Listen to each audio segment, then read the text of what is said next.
Hi everyone. In this video I'll show you my method for reproducing toy parts by recasting them in silicone molds. In this case I'll be recasting the engine from a 1977 Roger Dodger in resin. I'll have another video out soon on how to cast it out of metal. To begin, you're going to need your base and your catalyst. These two are sold by Alumilite. The base is in the larger container and the catalyst is in the smaller. They sell for about $30 at places like Hobby Lobby. You can also buy it online. The next thing you're going to need is a bit of this oil-based modeling clay and a small container that the engine part will fit into. You're going to push the clay down in the bottom until it's level, like I'm doing right now. As you can see here, this is what it looks like once the clay has all been put in. You can then grab your part that you wish to copy, and in this case we're going to just gently set it on the surface and apply only a small amount of pressure. We just want it to stick there. Now then, I'm going to take the stick, and this is only going to be a single part mold, but in case I ever want to make a two-part mold, I'll go ahead and put in these indentions. These are basically for a lining if we were to do a second mold on top. But they're not necessary in this case, so you don't have to add them. Alright, there we go. So now we can move on to the next step, mixing up the base and the catalyst. To mix up the catalyst and the base, you're going to need a small scale like this one to properly weigh out the two chemicals. You'll turn the scale on, and mine automatically tars it out, so since I have the cup on top. And then we're going to take our base and add it to the cup, weighing it as we go. I'm going to measure out, I think 30 grams will be enough. So I'll slowly add that in till we get to that point. Oops, it went past.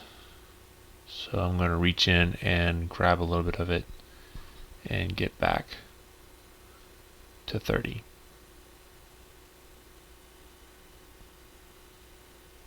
Or at least 30.7. Close enough. Okay, so let's go weigh out the catalyst. In measuring out the catalyst, we're basically doing the same thing.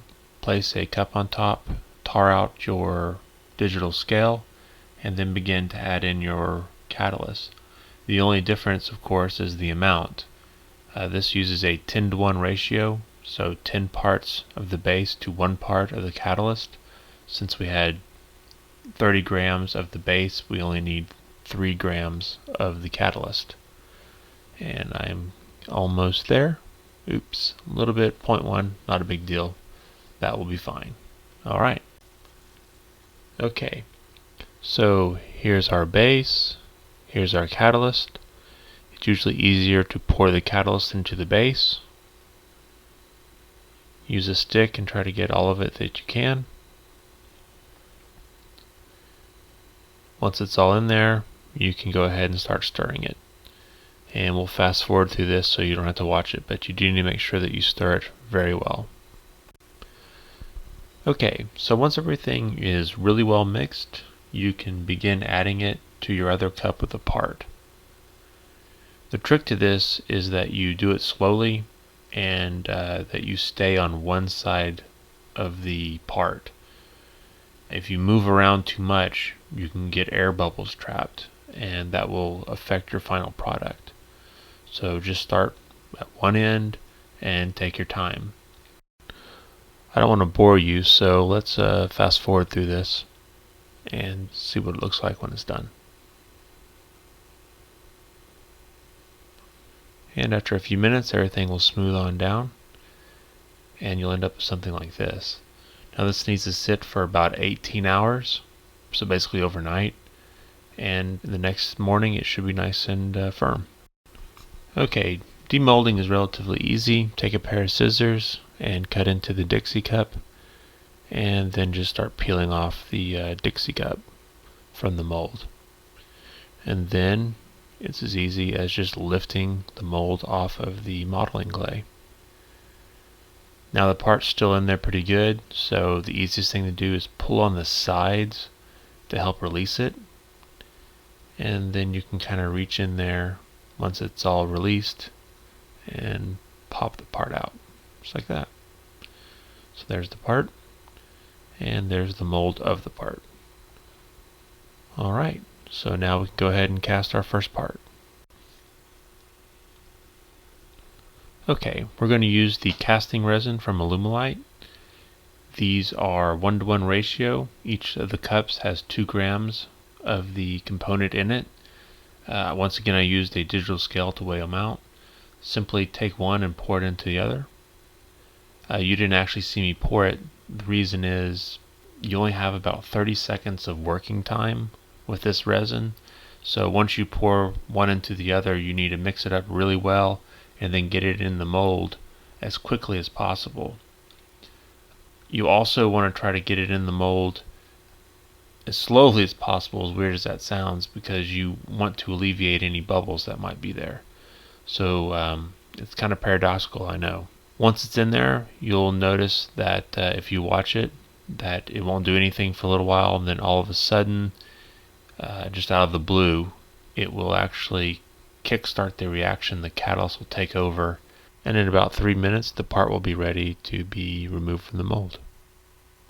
After about 10 minutes, you can remove the part from the mold. It's as easy as it was before, though you do need to be a little bit more careful because the resin isn't as strong as the metal. Here's the part. If you pull the part out and it's full of bubbles, you probably added the resin too fast. That's very important. You can use sandpaper on this, or some type of nippers if you like.